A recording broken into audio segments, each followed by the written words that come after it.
Hi there, we're back on 67 Hail Hail. It's that time of the week again. A little bit later this week due to Celtic playing on Monday night, but we've got the same depressing tone, guys, because it's another travesty of a result for Celtic. More drop points, but I suppose ironically, John, the 1-1 draw with Hibs wasn't even the biggest story of Monday. No, there's a lot going on at the club at the moment. It was a very long Monday. I felt like there was just seemed to be bad news after bad news almost from Sunday night through the day into the match. It's a bit of a shambles, to be honest. We all know it is. Jackie, some of your former teammates have been speaking out about Celtic over the last 24 hours, the last 48 hours. What do you make of this entire situation at the moment? Yeah, it's pretty bad at the moment. I think, I was asked last week when they went away what I thought, and I was like, as long as they're going to come back under severe pressure, and even more so if someone comes back and someone has got COVID, and lo and behold, obviously with Julian getting it, then the players need to self-isolate. It just puts so much more pressure on the club and turning people against them at the moment, which is what they don't need, on the back of the result at Ibrox. Yeah, I feel like we've covered the why did the club go to Dubai quite extensively on the channel. I suppose the results are what they'll be judged by, and I know we had 13 players missing last night, but it certainly didn't look to me like a team that had just had a great training camp and looked totally fit and bursting with energy and all that kind of stuff. Jackie, what did you make of the game overall last night? Yeah, I think it was clear to see that we're missing strikers. You're missing that focal point up front. Mikey Johnson had played there before, and it's not his position, in fairness to him. He's better out wide. So I felt that was an area that we couldn't get a hold of the ball or get in behind them at times. It took a bit of brilliance from Turnbull to get the goal, a great free kick, but it wasn't a energetic performance or a team. It's again that you have to use some of the kids to come in and play in different positions. But it's obviously a lot wrong at the moment. It just seems to be falling apart. What was meant to be a trip to maybe to give them that little bit of a lift or whatever you want to call it, seeing the sun and at a difficult time, it's worked against the club and everybody connected. Yeah, I felt sorry for some of the young players last night. I think, specifically Cameron Happer, who was just really thrown in the deep end and up towards the top end of the pitch. I think you're spot on there in terms of we didn't really have a focal point in terms of having a striker there. It makes me wonder whether the club are going to maybe try and recall Jonathan Afalabi back from Dundee.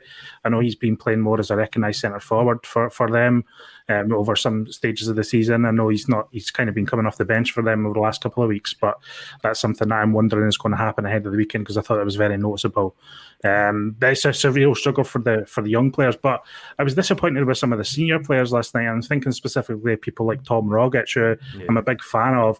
Last night should have been a game here where he was one of the leaders on the pitch, and he just looked miles off it, Jackie. Yeah, he didn't. I think with Tom, we spoke a number of times about him, throughout the season, and with Tom, I think the overriding thing is consistency with him. Consistency and, getting him out there and he's fit, but also in his actual game to do something. He has got a good ability, but, sometimes you need a bit more than that from him because he's shown it at times, but for me, he's not shown it enough consistently. And that's one thing you have to be at Celtic is consistent. I know he's been out of the team for a little bit there, and Neil changed the shape, and I thought the shape was good. The last number of weeks, but you still think we're having the opportunity to go in there and stake a claim for the shirt again, but he didn't do that. I would argue that Tom Rogic has actually been consistent, but it's been consistently disappointing over the last couple of years. I'm just at my wit's end with the likes of Rogic, and I know he didn't play last night, but Olivier Ncham, Ryan Christie, Even like a star like Odsonne Edouard has frustrated me this year, because I think he's got half an eye, maybe more, maybe a full eye on leaving the club at the end of the year. And part of the enjoyment last night was getting, similar to the Lille game we had in the Europa League, it was getting to see players we hadn't seen for a while. And I know we didn't get the result last night, but I thought there were certain positives there, and hopefully that's just a sign of what needs to happen in the future. John, looking to the future, we've obviously not heard your direct thoughts on the channel on what you think has to happen between now and the end of the season, but the league's away as far as we're both concerned. What has to happen now? Yeah, I mean, the players and the coaches are going to cling to it, certainly publicly, because that's just the way football works, but it's all about building for the future now. You know, the next 3 months are gone, and in terms of the league, I think the Scottish Cup is obviously something that they'll be fighting for, but for me, it's about building towards the summer, because I don't think people realise that we're in a really perilous position now in terms of Rangers are likely going to be in the Champions route of the Champions League, and given their form in Europe, they're likely to go towards the group stages. We're going to have a much tougher task in that non-Champions route. It's much more difficult for us. Better teams in that process. So we need to start building towards that now, and whether that means signing players or whether that means, you know, giving more game time to people in the team. Jackie, I thought Stephen Welsh was pretty good last night. I'd like to see him now just get a consistent run in the team. Don't think Shane Duffy's the future at Celtic. I don't think, you know, others in that defence are the future at Celtic. Would you back, you know, getting some more young players in the team now over the next couple of months?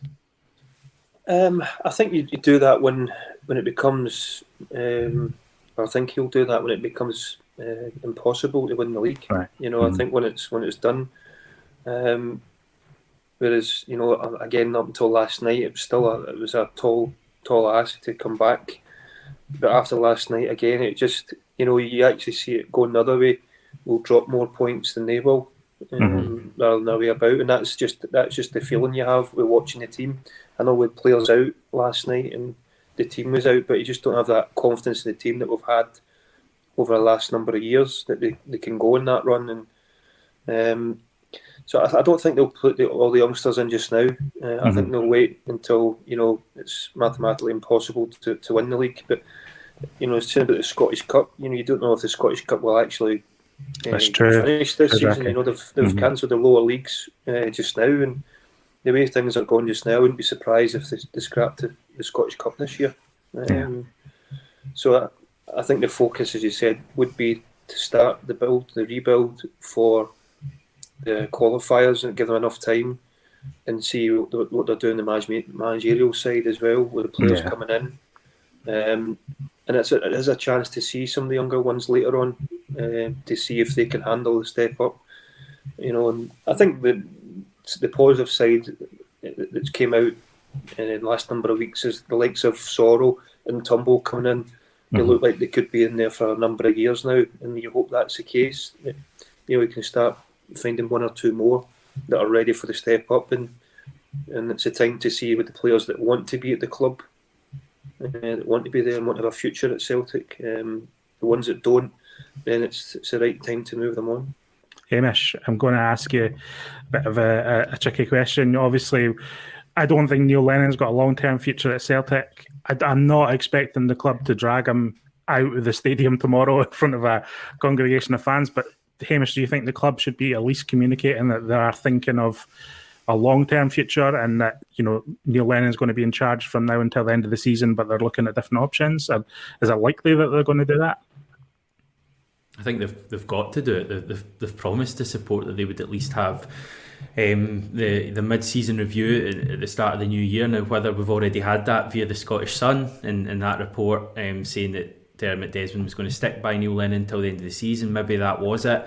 I kind of feel like we're due to get something from the club over the coming days, but I think it will be sticking with Neil Lennon to the end of the season. And from my point of view, if they're sticking with him until the end of the season, then they then have to go with him next season. I don't see the point in just having Neil Lennon in charge for the rest of the season, because if you're not got a long-term future at the club, why would you not get someone in now who can do what Brendan Rodgers did at Leicester, can get the end of the season to find out, you know, the good players in his squad and get rid of the bad ones, and then can go straight into the summer window and be able to build from there. Like the Ronnie Dyler, though, isn't it? He announced that he was going, for 5 or 6 weeks before the end of the season. That was later, Yeah, I mean, that's the very least I'm expecting from Celtic at the moment. Jackie, I mean, what's your long-term view here? Do you sense a managerial change on the horizon, even if it's not this season? Do you think over the summer change has to be made here? I think there's certain things need to happen. Yeah, I think, you know, when I looked at the Neil's comments after I think it was after the final, he said it was a bad month, but I don't think it was a bad month. I think, you know, it was maybe a bad month in terms of results, but the performances at the start, they're getting out of the Champions League, getting knocked out of Europe. And I think Neil's brought a lot of questions onto himself.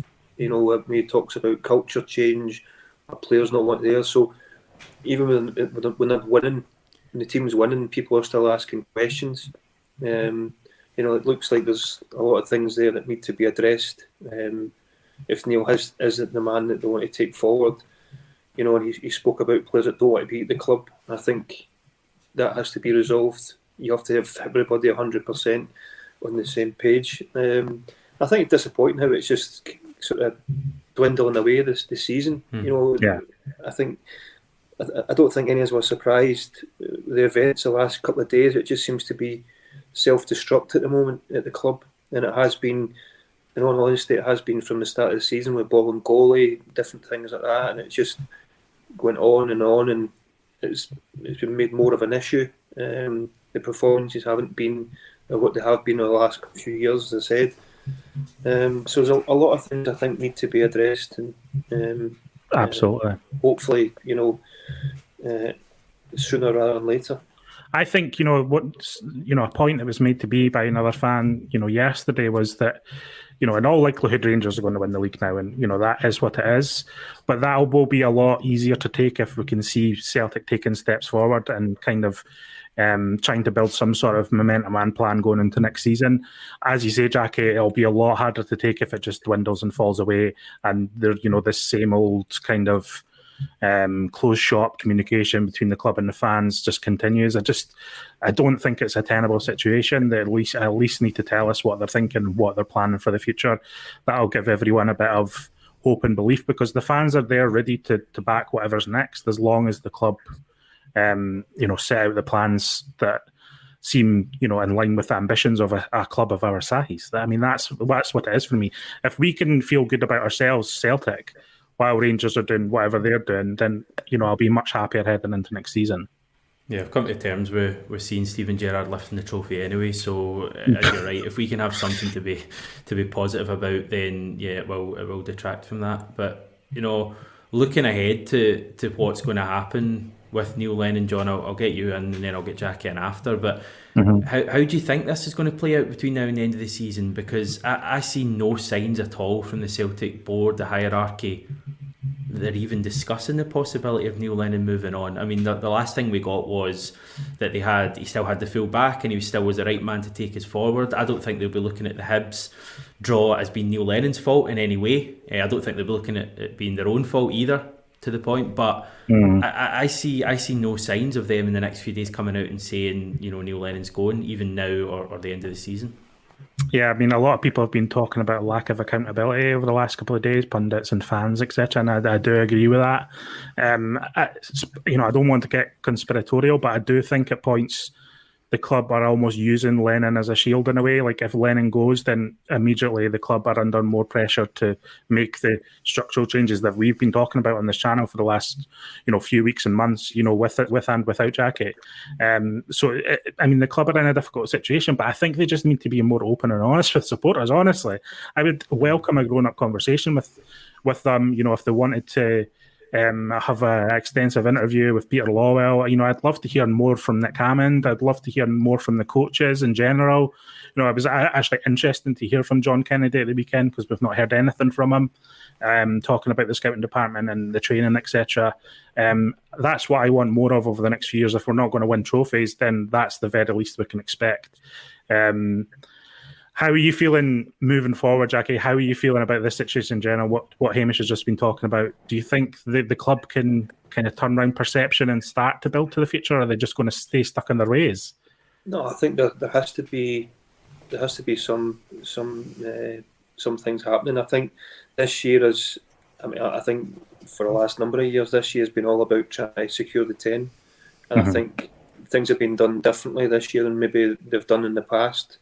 And recruitment, the structure of recruitment, which it doesn't look to be a structure, it looks to be, the certain ones they've brought in loan. It's paying a lot of money for somebody on loan that it's not really been playing in the first team now. Paying a lot of money for a goalkeeper, and I don't think there's been a real. It's just been let's try and get to the 10, but obviously that's not going to happen now. So I think it'll be a case of pressing the reset button. Right, how do we take the club forward again? I think that's a disappointing thing because Rangers. I remember a few years ago watching the semi-final at Hampden, and it was literally men against boys. It was 4. I think it was 4-0, and the fans were singing. But it could have been 8 and 10. It was the gulf was incredible. But Rangers have closed that. They've closed that gap, and they're overtaking us at the moment. With results and how they've went on this season, they've just kind of snuck up, and I think that's a frustrating thing. The infrastructure we've had in place that we've not moved further away instead of letting them catch us. But it's a time to look at it. It's a time to look at it now and move forward in the right manner and do what they were doing before. Get the right people on board, the right players that want to be at the club, the right energy around the club. And I think you hit the nail on the head is listen to the fans, because one thing, as I said quite a few times this year, without the fans, that has been the biggest problem with the team. It's so clear to see that, and the last thing we want is the stands to be empty. The top tiers. Totally Ronnie had left at that time. The club was changing. The product wasn't there, and the top tiers were empty. I remember going there with certain teams there, and I think when Brendan came in, he brought that back, and it's been there for the last couple of years. And I just hope that we can, keep that going, keep the momentum. Focus now a bit more on Europe, as you said before. Let's try and get into the Champions League. Because our focus has been about securing the 10 in a row. That's gone. So let's look forward now. If it's looking at players in the academy, looking at the recruitment side of things, and then start getting the club moving again. Yeah, I personally feel that we need a box office appointment again this summer, but I don't think that's going to cut it on its own. I think we need more from the board. I think we need casualties, John. That's what we need. Not literally, but we need leadership. We need leadership is what we need. There's a total lack of leadership above Neil Lennon at the moment, and it's just Jackie again speaks sense there in the sense that they need to bring the fans along with them. I've never known a company that is so reliant on income from the fans to basically look to annoy them as much as possible, which is really what's happened this season. So if they can put plans in place and brings the fans with them, then we can look forward with optimism. Yeah, Celtic posted a still image of Gavin Strachan after the game last night with a quote underneath, and the first reply under it was, "How did we go from Brendan Rodgers to this?" And I know that's pretty harsh, but for me it just it summed up the regression we've seen at the club. And on that note, guys, I think we'll round off another cheery video. Jackie, John, thanks very much. Thanks everyone for watching this video. Remember to subscribe to the channel, tell a pal about us, and we'll speak to you soon.